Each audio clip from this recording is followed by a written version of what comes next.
Wow, just অসাধারণ। Hello friends, welcome to my channel Lipi's daily entertainment. বন্ধুরা, দেখতেই পাচ্ছ ভর্তা রেসিপি নিয়ে চলে এসেছি। আজকে নিচে গিয়েছি, যেখানে শাকসবজি লাগিয়েছি। কর্তাবাবু এবং আমি দুজনে মিলেই সেখানে গেলাম। আর গিয়ে দেখো কি কি শাক তুলছি। আমার এই বাগানে আছে চাল কুমড়ো শাক, আছে কুমড়ো শাক, আছে লাউ শাক। উপরে নেটের জানলা দিয়ে দেওয়া হয়েছে, আর গাছগুলো কেমন লতিয়ে লতিয়ে উপরের দিকে উঠছে কি সুন্দরভাবে। আর এই শাক না খেয়ে পারা যায়?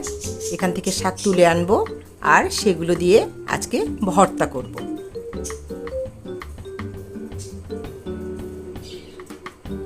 হয়ে গেছে বন্ধুরা, দেখো কতগুলো পাতা তুলে নিয়েছি। এবার এগুলোকে নিয়ে উপরে ফিরে আসবো, আর এগুলো দিয়েই মজার টেস্টি ভর্তা তৈরি করব। দেখো বন্ধুরা, ওয়েদারটাও কেমন মেঘলা মেঘলা, শো শো করে বাতাসের শব্দ হচ্ছে। কি চমৎকার একটা ওয়েদার, মন কেমন উদাস করা বাতাস। নিচ থেকে যেন আসতেই ইচ্ছে হচ্ছে না, কিন্তু রান্না করতে হবে। চলে এলাম, উপরে চলে এসেছি। এসে শাকগুলোকে ভালো করে বেছে ধুয়ে তারপর কুচি কুচি করে কেটে নিচ্ছি।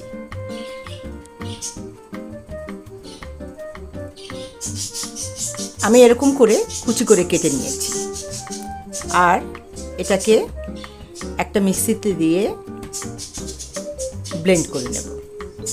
দেখো আমার পাখিগুলো কেমন কিচকিচ করছে। এদিকে মিক্সিতে আমি আরও অ্যাড করে দিচ্ছি পেঁয়াজ কুচি, রসুন কুচি আর দুটো কাঁচা লঙ্কা। সাথে দিচ্ছি কালিজিরা গুঁড়ো। কালিজিরা গুঁড়ো দিলে অন্যরকম একটা স্বাদ আসে ভর্তায়। এটা যদি কেউ না খেতে চাও নাও দিতে পারো, কিন্তু কালিজিরার উপকারিতা কিন্তু অপরিসীম, আর বলে শেষ করা যায় না। সামান্য জল দিয়ে কিন্তু ব্লেন্ড করে নিচ্ছি, কারণ সামান্য জল না দিলে ভালো মিহি হয় না। এবার কড়াইতে চাপিয়ে দেওয়ার পালা। কড়াইতে সরিষার তেল দিয়ে দিচ্ছি পরিমাণ মতো। এবার পুরো বেটারটা ঢেলে দেব। সাথে দিয়ে দিচ্ছি জিরা বাটা আর সামান্য আদা বাটা। লবণ দিয়ে দিচ্ছি পরিমাণ মতো, দিয়ে দিচ্ছি পরিমাণ মতো হলুদ, আর সামান্য লাল লঙ্কার গুঁড়ো দিয়ে ঘন ঘন নাড়তে থাকতে হবে।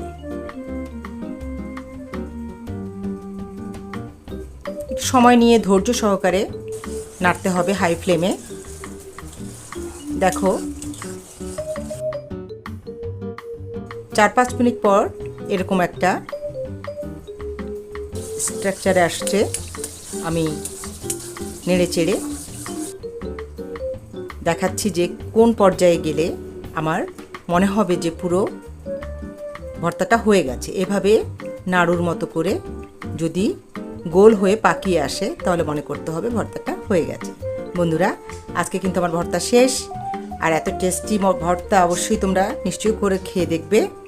আর যদি ভালো লাগে অবশ্যই একটা লাইক, কমেন্ট আর শেয়ার করো অবশ্যই। আর দেখো আমি খাচ্ছি, ভর্তা বানিয়েছিলাম, এখন খেয়ে দেখি কেমন মজা হয়েছে, খেয়ে জানাচ্ছি।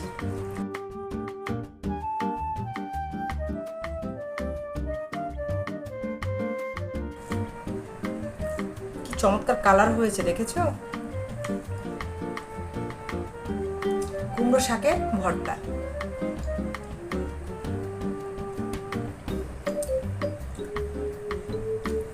ওয়াও, জাস্ট অসাধারণ। বন্ধুরা, তোমরাও এভাবে করে খেয়ে দেখো, নিশ্চয়ই মজা লাগবে। অনেকে অনেকভাবে করে, আমি আজকে এভাবে করলাম। অনেকে ভেজে তারপরে ব্লেন্ড করে বা বেটে, শিলনোড়ায় বেটে এইভাবে ভর্তা বানায়।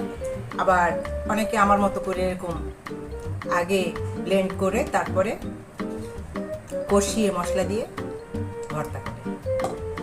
ঠিক আছে বন্ধুরা, যদি ভিডিওটি ভালো লাগে অবশ্যই কি করবে, একটা লাইক, কমেন্ট আর শেয়ার করো। ঠিক আছে, পরবর্তী পর্যায়ে আবার নতুন কোনো ভিডিও নিয়ে ঠিক সময় মতো তোমাদের কাছে চলে আসবো। সে পর্যন্ত ভালো থেকো সবাই, টাটা।